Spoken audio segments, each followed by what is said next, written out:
Right, I'd like to start by thanking you for inviting me here today, and also to say what a fantastic thing it is that we've got such a large show of strength and show of support. I know from fighting the academies and free schools that are springing up in my own borough that what we really need on this issue is a national voice, and I think that this could be the start of something quite important today. Last year I was a recently elected Member of Parliament, and the government really signalled its intention with education with the first flagship piece of legislation that they put through the House of Commons, which was the Academies Act, which created academies and free schools. And I think the speed of that was absolutely astonishing and absolutely appalling, that it was pushed through Parliament in just a matter of weeks, rather than the usual months, under legislation that is normally reserved for national emergencies like terrorist threats. But actually, on reflection, what was so striking about that piece of legislation is the scale of reform that it embodies. And at heart, I think this is really about one man, the Secretary of State for Education, who is trying to build his reputation on ill-thought-out, rushed and dangerous ideological reforms that are not just bad for most children and young people, but are absolutely disastrous for some of the most disadvantaged children and young people in our communities. At root, this is really about the introduction of a virtually unrestrained free market into the education system, with the inevitable winners and losers that creates. I am a member of Comprehensive Future, and I believe very strongly in a comprehensive system, the like of which we've never really managed to achieve in this country, precisely because, having worked with some of the most disadvantaged children in this country over many years, I am absolutely opposed to anything that creates winners and losers amongst children. And it was that really that led me to have concerns about Labour's Academy programme. But this unashamed channelling of resources from some of the poorest and most disadvantaged children in our communities to some of the wealthy and best off is something that would have been virtually inconceivable a year ago, but is now fast becoming a reality in communities up and down the country. And it's not just wrong in principle, it's also absolutely chaotic in practice, this idea that schools will spring up to meet demand and fill need, and then will close if they happen to be failing, and children will move around like assets in a free market society. It fundamentally ignores the reality that children only have one chance, and we only have one chance to provide a decent education for them.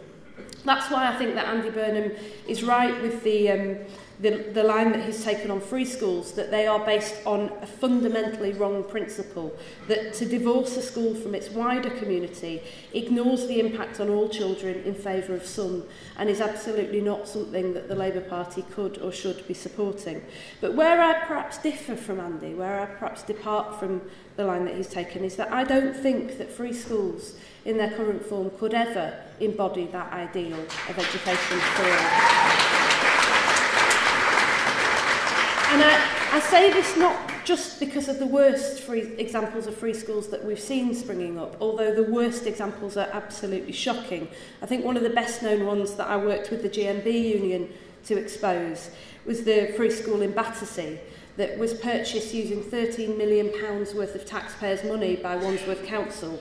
And then its governors drew up a catchment area that excluded the poorest children in the area by drawing a line down a railway track.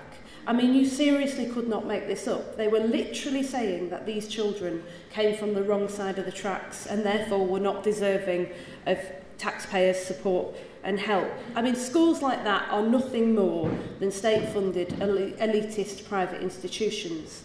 But even where you have free schools springing up that are based on a genuine desire to improve the lot of the most disadvantaged children, I firmly believe that it's the wrong approach.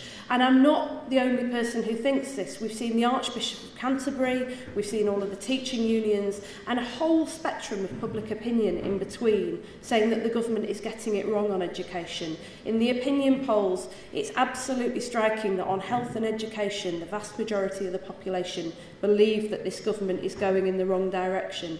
And I know this from my own constituency, because this rhetoric about empowering communities is exactly the opposite of what is really happening in practice in communities up and down the country. Last year, during the passage of the Academy Act, I put forward amendments with the support of the NUT to ensure that consultation took place with local communities, parents, students, teachers, and the wider community before a school was able to apply for academy status. Conservative MPs stood and laughed openly at me in the House of Commons and said to me, do you seriously believe that there are head teachers and governors in this country who would push this through without the support of the wider community or their teaching workforce? And from the reaction in the audience, I suspect that you have seen what I have seen over the last year. In my own constituency, I've seen a school that has done precisely that.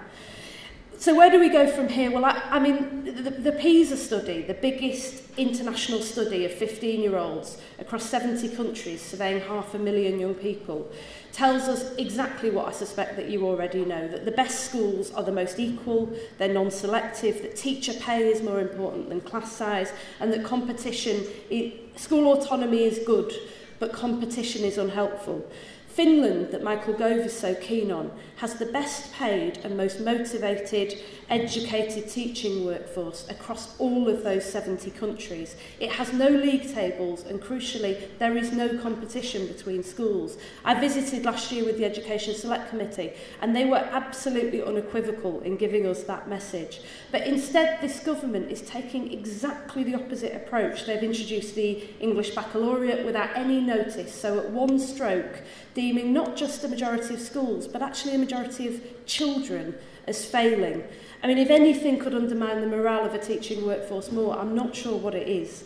Except that, then we had the spectacle of the Education Minister, Lord Hill, writing to schools that are seeking academy status, telling them categorically not to sign up to minimum pay and condition agreements with the unions, because that is precisely the purpose of academies, to undermine pay and conditions for teachers. The evidence from Finland and from other international countries that Michael Gove is so keen on is that this is precisely the wrong direction. Just finally, I wanted to say that we've seen over the last weeks and months a real national outcry about the National Health Service. The opinion polls are very clear that it's not just on health that the public believes we are getting it wrong, it's on education as well. What I'd like to see is the same kind of national outcry and the same kind of national movement in education. Thank you very much.